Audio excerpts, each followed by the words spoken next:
Hi, I'm Patrick Delahanty, and I'm here to tell the story of Providence Anime Conference.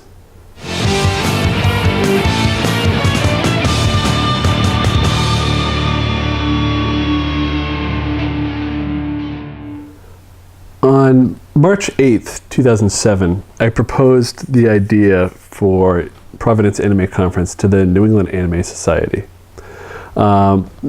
Some of my friends and other Anime Boston staffers, we felt like there was a need for a convention like this where older attendees could hang out with other people. They had kind of felt that cons had gotten too young, and that there were the screaming fangirls and the smelly fanboys, the immature behavior, playing duck, duck, goose in the hallways, and shouting, "I lost the game," and all this other stuff.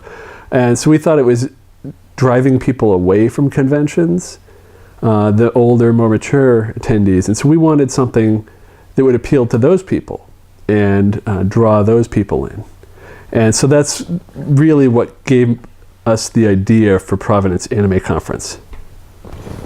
Now, for timing, it was really a process of elimination. Because we had Anime Boston in April and May. PortCon Maine was in June. Kineticon in July. Another AnimeCon, which is actually the name of the convention, that was in October. Bakuretsucon was in November.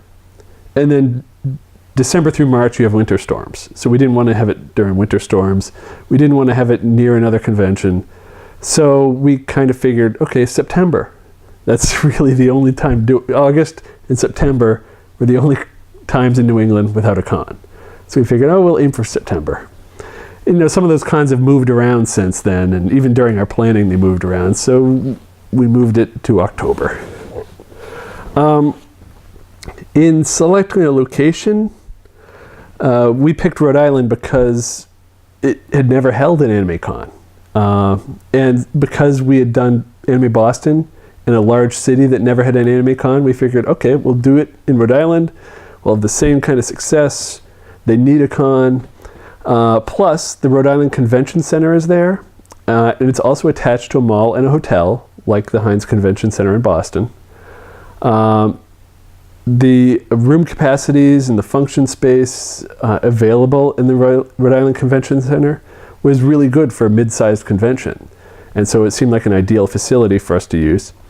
And the Providence Weston had function space available, but they really only had one large room. So we wouldn't be able to have a main event room and a dealer's room. So we thought, it's not going to work so well, but the convention center is right there next door. We'll go with that. We talked to them. They gave us decent rates. Sure, let's go. For the name, we considered a bunch of things. If there's a convention that's Japanese word con, the Katsu-con, Zenkai-con, and Sentai-con, and it's something that has a Japanese word and then con, Mika-con. The problem is, you say Mika-con, where is it? I mean, it's probably an anime con, given the name, but you know nothing else about it. And then how do you tell the difference between a Kami-con and a Kami-con with one with an E and one with an I? And then it's easy to get all these conventions confused. Kamori-con, is that the one on the East Coast? No, that's Katsu-con. And so we wanted something that was a little more obvious. And so we went with the city name. It worked for Anime Boston because when we came up with the name Anime Boston, Megazone had pointed out that it tells you what it is and where it is. It's anime in Boston. So we wanted to do Providence Anime. And we picked conference instead of convention because I thought it gave more of a mature sounding, more of professional sounding title to the convention. And we could still abbreviate it conference, convention, but it kind of distances us from the assumptions people might have had from Star Trek cons or sci-fi cons. It kind of, I felt it was more mature, so that's why we went with conference. So Providence Anime Conference. So we thought, okay, this is going to be huge. Everybody's going to love this. Cap the attendance at 2,000, and we figured with the cap, we're going to hit that in pre-registration. So we wouldn't even bother telling people about at-con registration. We'll fill up real fast because Anime Boston's got 10,000 people. If we get a fifth of that coming down to Providence, that'll be great. And because there's a lot of cons, especially professional conventions, that are hundreds of dollars, even a lot of fan conventions, it started to hit the $100 rate. We figured $75 for the weekend, that's not bad. So we went with a $75 rate for the membership, and then we started it out with $65, but we figured after we hit a certain number of people, I think it was 1,000, then we'd raise the rate. So the first people, hurry up, because if you don't register early, you'll have to pay more. So yeah, we had it start at 65. Actually, it was 250 people. Then it goes up to 70 for the next 250, and so on. That really seemed to confuse people because they expect convention registrations to go up on a certain date, not when it hits a certain point. And so it's different. So Anime Boston 2007 comes, and because it's run by the New England Anime Society, who also runs Anime Boston, we announced it at Anime Boston 2007. I went out on stage, and it's on YouTube, and it's very awkward, where I announced the convention, everybody's excited, and then for some reason I decided to take 5 questions from the audience. I can't remember if I had planned to do this in advance or just decided on the spot to do this. I regret that. Not because I didn't think these questions deserved to be answered, but it was just really awkward that a whole convention full of people at closing ceremonies at Anime Boston with questions about this new thing, and I take 5.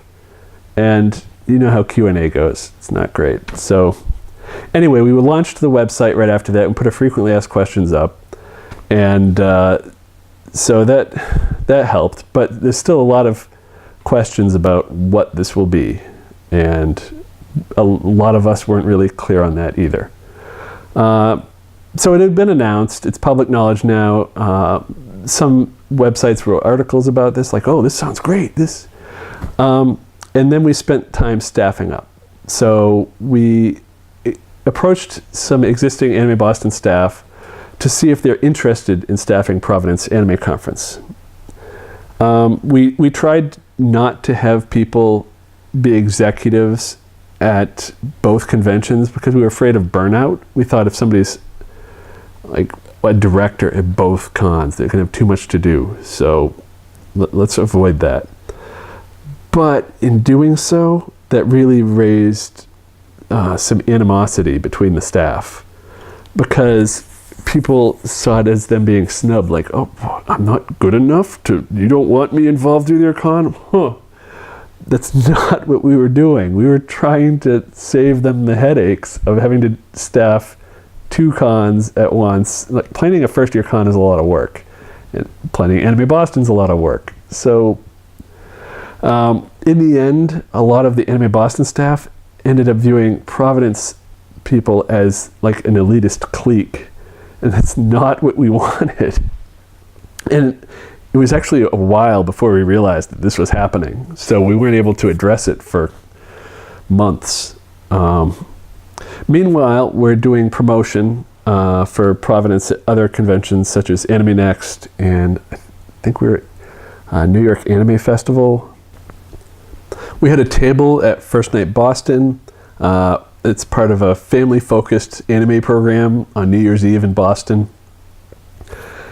And I say family-focused because it's important for what I'll mention later. We also advertised in Anime Insider, the magazine for kids. Also, we never actually promoted in Rhode Island. Not once. We would go down and visit the convention center. We would visit the hotel. Nothing else. We didn't visit any comic shops. We didn't visit any college clubs, any other just clubs of anime fans, whatever's there. We never even looked into it. We never did any promotion in Rhode Island. This is before Rhode Island Comic Con too, so that wasn't really an option for us to promote at.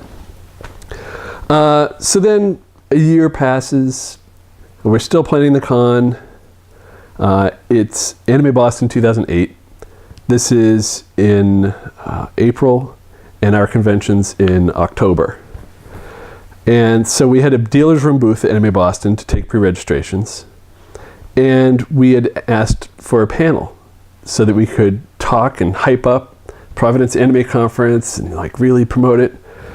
And the panel ended up being scheduled on Sunday at 1 p.m. That's Easter Sunday. The attendance at the panel was, I could count everybody on my fingers.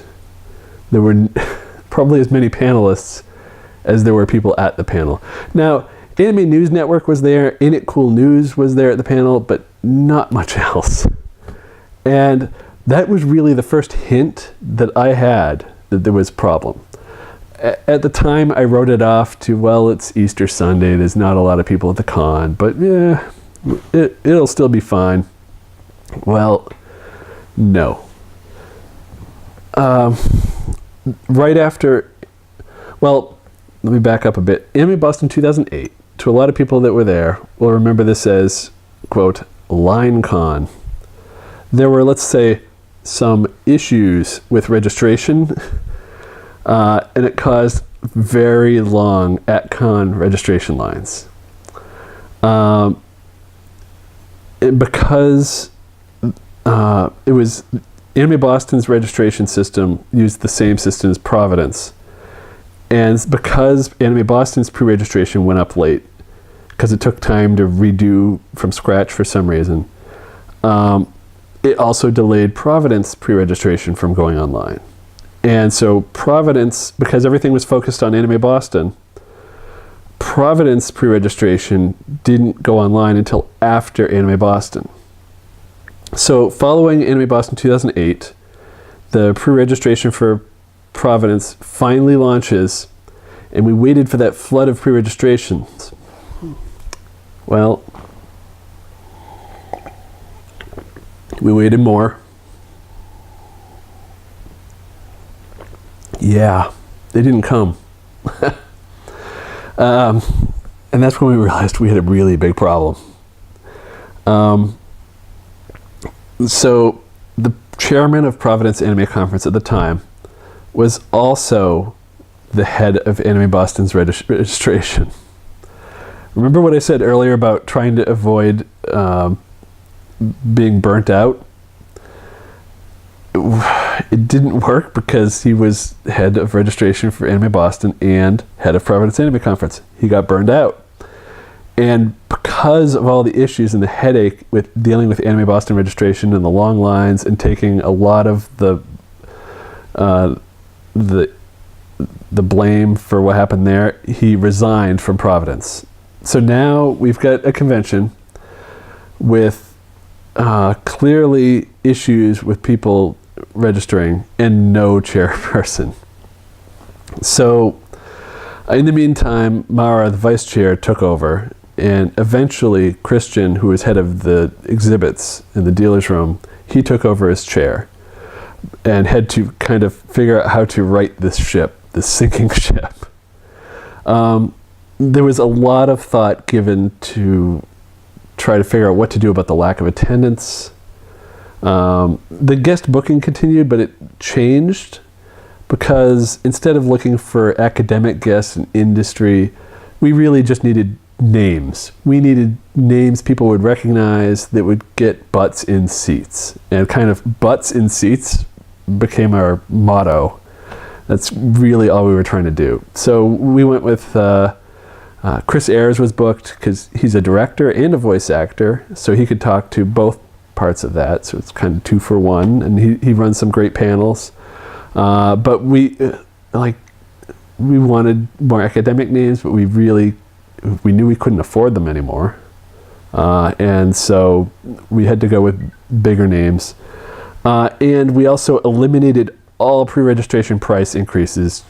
We got rid of that confusing system just to try to get more people in. But we couldn't lower the price because then we'd have to give refunds to people who'd already pre-registered.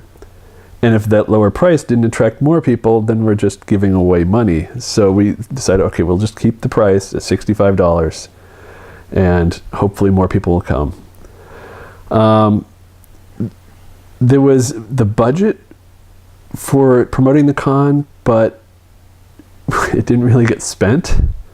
As I mentioned, we had the ad in Anime Insider, which is aimed at kids. So it's not a great place to have a 21 plus con advertised. There were also plans to get transit ads together, like on buses and trains, a bunch of other PR plans, but our head of PR moved to Alaska to pursue a law degree. And so none of that really got done. And so there's a last minute scramble to get the word out, but it was really too late. And our biggest opportunity would have been promoting at Anime Boston, but we've lost that opportunity. And so then we started looking at, like, should we just cancel this thing? And we realized it was actually less expensive for us to have the convention and have nobody show up than to cancel both the hotel and the convention center contracts, because they were guaranteed so much income. And so if we cancel, we get no money in and have to refund people and have to pay them. But if we have the show, then it would actually cost us less, and we'd have, a few $100, hopefully. And so we had to move forward. One problem was the Hilton or the Holiday Inn hotel next to the convention center undercut the Westin's rates. So a lot of people who came, used the forums, and they found everybody else to say, "Oh yeah, book at the Holiday Inn; it's cheaper," and it was like a lot cheaper. So we weren't filling many Westin rooms at all, which meant we had promised to fill a certain number of rooms. Because we hadn't met that, we were obligated to pay them so much. And so fortunately they were nice and they understood, and they let us spend a certain amount on food and beverage to help meet that attrition clause. We couldn't buy alcohol with it, but food and drink, non-alcoholic drinks, that could all be put towards that. So the convention starts on October 3rd, 2008. And it was actually surprising how much people loved it, except for the dealers. The dealers were not happy. In fact, one dealer was offered a Saturday night hotel room because we had plenty of extra. And so he decided to stay an extra day because we gave him that room. And the halls were really empty at Providence, but the panel rooms and the video rooms were very well attended. We were praised for some of the panel programming we had, which was, not just screaming fans, but stuff that actually makes you think, like really informative panels. The video rooms, normally at cons these days, they're empty because you can watch all this stuff at home. This is even before Crunchyroll. But we were showing stuff like Penguin Memories, which it's not readily available, and people loved. We had Penguin Memories. I think that was a penguin that is suffering from PTSD, and it was really weird. But everybody was like, "Oh my god, I love that! I want to see more of that." For the programming, I was actually director of programming, and one of the things we wanted was we wanted everybody to come together and enjoy each other's company. We didn't want any sort of animosity, so we didn't want any real competition. So we wanted like a costume exhibit. We wanted so we did an exhibition masquerade where everybody's just showing off their stuff, and it's not a contest. But because there's so few people at the con, we had scheduled, 90 minutes or something. we only had like 7 minutes of entry. So myself and some of the other staff made our own skit to enter, to try to just kill time. We did a lip sync of a scene from Dr. Horrible, and I played Captain Hammer. We had another staff member playing Dr. Horrible, somebody else played Penny, and we did the whole freeze ray scene. And so we lip synced to that, and it was fun. It was killing time. Because this was a 21 plus con, there were drinks served, and there were bars available in the evening. We had a tiny dance floor, but we really didn't need it to be bigger. So there was some dancing going on, but people could come to the bar, get a drink, and bring it to a panel or a video screening. And so everybody's just walking around, drink in hand, having a good time. And the bartenders did not water them down at all. I mean, I expected, convention center, I'm paying $10 for this drink. They were reasonably priced, and they were potent. So I think they might have felt sorry for us. So we had Extreme. A lot of people played that, and with drink in hand. State of the Industry panel, we had David Williams from ADV and Kevin McKeever from Robotech. We had Chris Beveridge from AnimeOnDVD.com. Now it's the Fandom Post. We had Adam Sheehan from Funimation. At the time he was at Funimation.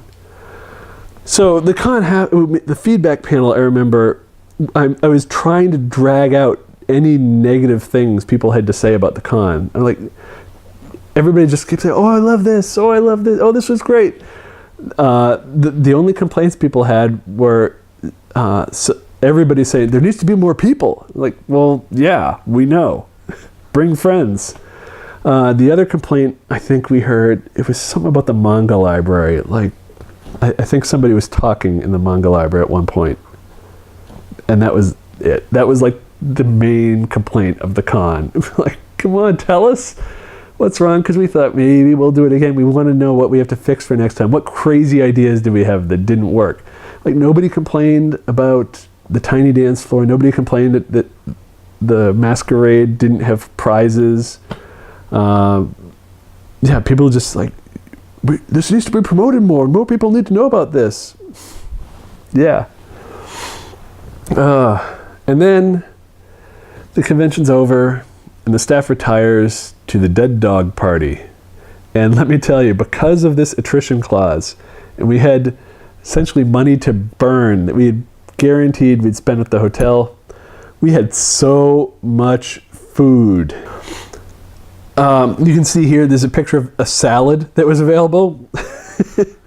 There was a menu that was just amazing. It's like their top tier stuff.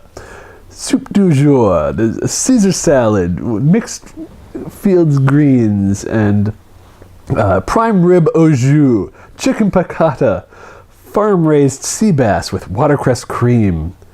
And this is what we were serving to the staff at the dead dog party. I mean, usually cons would be like, all right, here we got a plate of chicken nuggets. It's pizzas for everybody.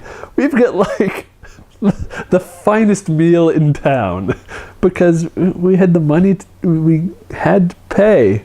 So it's like, all right, we'll get some really good stuff.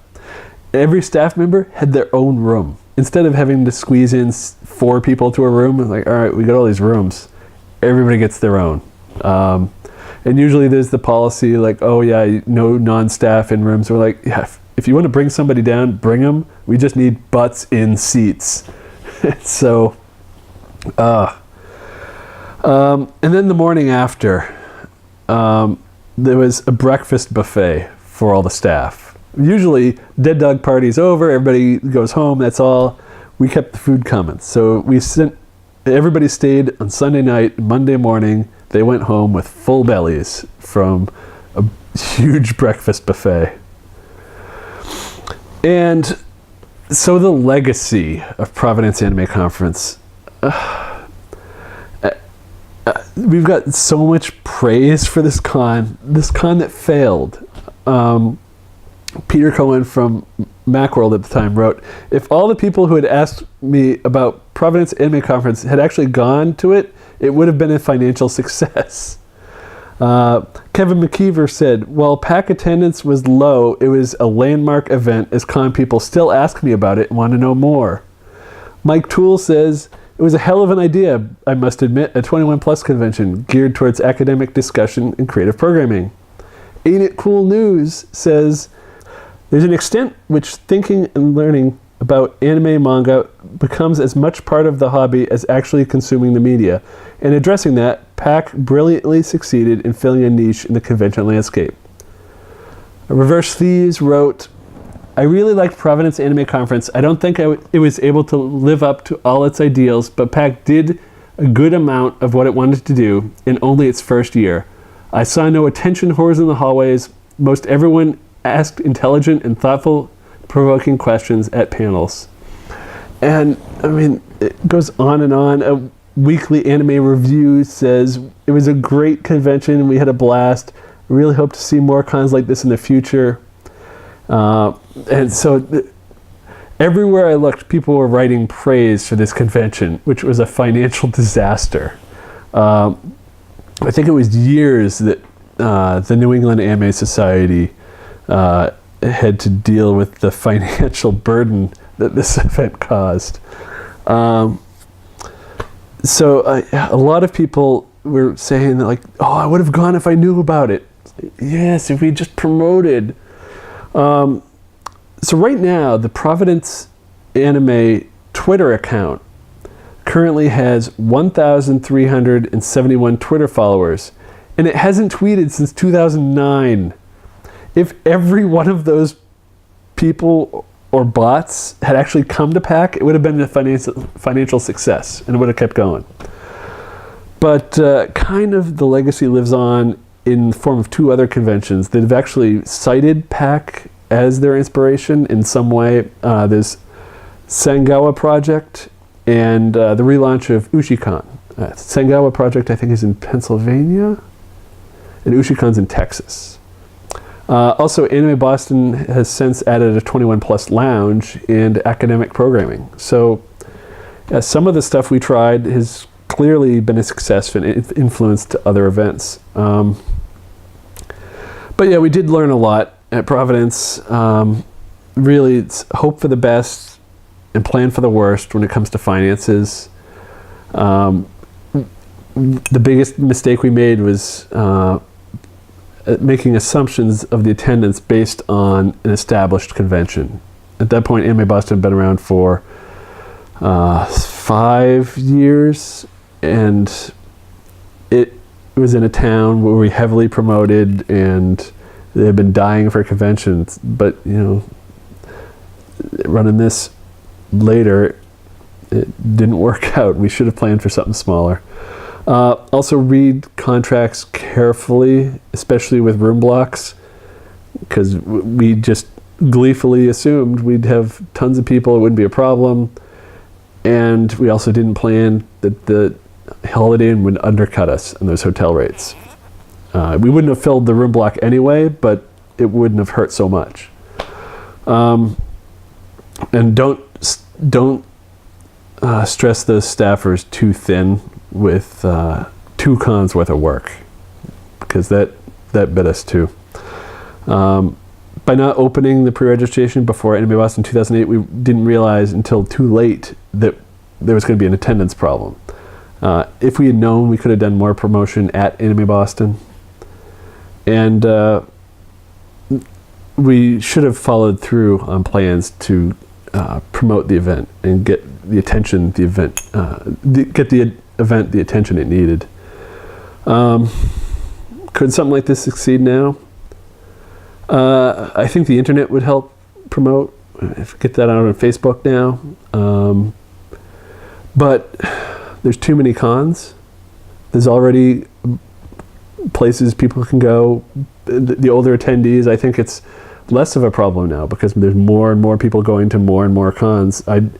I don't think it's the issue that it was when we first started, like with screaming fangirls and people misbehaving. There's just more people And so the vocal youth kind of get drowned out.